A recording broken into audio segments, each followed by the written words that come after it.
Good day, I'm Lisa Rowe and this is your JIS News for Wednesday, May 7, 2025. The Olympic Gardens Police Station in the Kingston 11 area is now a hub for the Jamaica Eye monitoring project in the community. The control center was officially opened on Tuesday and monitors 51 cameras in 10 locations. Prime Minister Dr. Andrew Holness says this investment highlights the government's commitment to making our streets safer, communities more confident, and the nation more capable in its fight against crime. The Jamaica Constabulary Force identified the area as a priority zone for surveillance. And today I'm proud to say we have acted decisively. Through the Olympic Way CCTV expansion project, we have installed 51 cameras across the corridor, from the Scotiabank at 3 miles all the way to this station, ensuring that virtually no blind spots exist. This project is the first full-scale, ground-up installation under the Jamaica Eye program within the corporate area.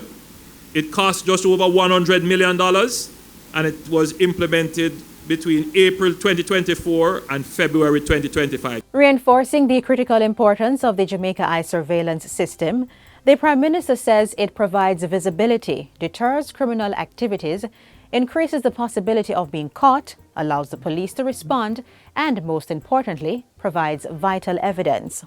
Minister of National Security Dr. Horace Chang says a similar center will be opened at the Denham Town Police Station very soon, and that camera systems have been expanded from Stony Hill to Golden Spring. Cabinet has given the ministry permission to begin the procurement process for an additional 2,500 cameras that will give us the island-wide coverage at all the key spots that is required.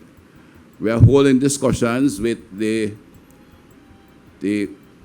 service providers that we want to see installed in wide areas of Jamaica, make available fixed IP so that we can engage the commercial and some of the large home centers on the Jamaica Eye program. A generator was also delivered to the Olympic Gardens Police Station to provide electricity connection in the event of a power outage. The Jamaica Legal Information Portal, JLIP, is one step closer to full implementation. The online platform is designed to improve public access to Jamaica's laws, educate Jamaicans on legal matters, and provide a space for users to query and comment on legislation. Minister of Legal and Constitutional Affairs Marlene Malahoo Fort reveals that Phase 1 of the project has been successfully completed. This portal has been successfully deployed to staging. That is to say, it has been released for beta testing, which is basically an internal launch, marking the completion of one phase of the project, allowing us to move to the next phase where content is being populated and the features of the application are being tested.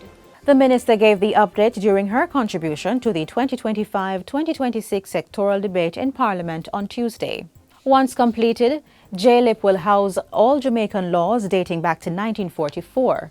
The platform will feature advanced search capabilities by legal topics, legislation, subsidiary legislation, and regulations. Users will also be able to access parliamentary Hansards. Additionally, a digital assistant named Garvey is integrated into the platform to allow users to ask questions and receive responses related to legal information. The portal is being developed in partnership with the Jamaica Promotions Corporation, JAMPRO, under the World Bank-funded Foundations for Competitiveness and Growth project. The national project for Labor Day this year will be the establishment of an environmental and research park at Mason River in Clarendon.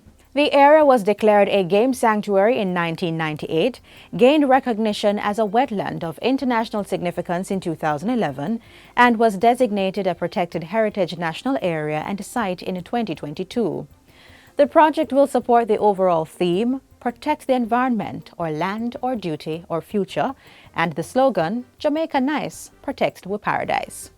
The activities were outlined by Minister of Culture, Gender, Entertainment and Sport, Olivia Grange, in a statement to Parliament yesterday. The aim ultimately is to remind our people that protecting our natural resources and environment not only sustain Jamaica's natural beauty, but also, and very significantly, contributes to public health and safety. In celebration of Workers' Week 2025, Minister Grange says the National Insurance Building at National Heroes Circle will be named the Lyndon Gladstone Newland Building. In addition, the Ministry of Labour and the Social Security's main building at North Street will be named the Portia Simpson Miller Building. Minister of Education, Skills, Youth and Information, Senator Dr. Dana Morris-Dixon, is expressing heartfelt gratitude to educators across the island in celebration of Teachers' Day. Speaking earlier today at the weekly post-cabinet press briefing, Minister Morris-Dixon acknowledged the dedication and impact of teachers in shaping Jamaica's education system. I want to acknowledge all our wonderful teachers. I'm here because of great teachers who inspired me and spent a lot of time developing me. In a symbolic gesture of appreciation, the minister announced that she would step into the role of teacher for the day, delivering a math lesson at Clancarthy Primary School. The topic for today for me is finding the mean, and the specific objective. At the end of the lesson, students should be able to calculate the mean of a set of data. In terms of critical thinking, they must be able to apply mathematical concepts to real-world situations. And in terms of communication, they must be able to explain reasoning behind their solutions. This year's Teachers' Day is being celebrated under the theme, Empowering Educators, Strengthening Resilience, Building Sustainability. The observance highlights the critical role educators play in national development and the importance of investing in their growth and resilience.